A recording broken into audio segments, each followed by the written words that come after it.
By the end of September 1888, Whitechapel lived on edge. Every shadow seemed to move. Every footstep sounded like a warning. On the night of 30th September, the terror reached its peak. At around 1 a.m., the body of Elizabeth Stride was discovered in Dutfield's yard.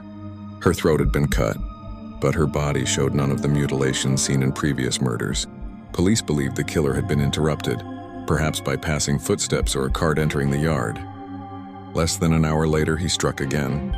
In Mitre Square, the mutilated body of Catherine Eddowes was found. This time, the killer was not disturbed. Her face was slashed beyond recognition. Her abdomen was opened. Her kidney and part of her uterus were removed. Nearby, a blood-soaked fragment of her apron was found in Goulston Street beneath a chalked message referencing Jewish people. Fearing riots in an already volatile district, police erased the message at dawn, destroying evidence that may have been crucial. Public outrage followed. Newspapers sold in record numbers. The police were humiliated. Parliament demanded answers. Queen Victoria herself pressed officials for results. None came. Then on 9th November 1888, the final and most horrific murder occurred. Mary Jane Kelly was found dead inside her small room at 13 Miller's Court. Unlike the others, she had been murdered indoors behind a locked door, giving the killer time and privacy. What police found shocked even hardened officers. Kelly's face was obliterated, her body was flayed. Organs were removed and arranged around the bed. Her heart was missing.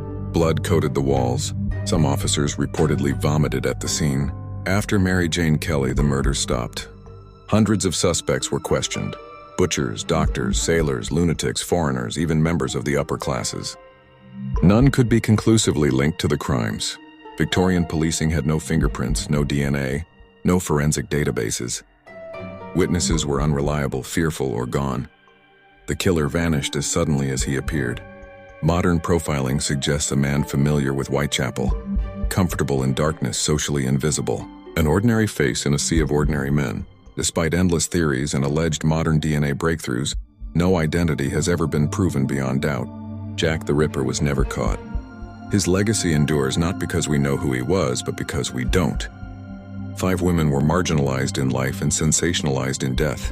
Their suffering exposed the harsh realities of Victorian poverty and forced long overdue conversations about policing and social reform.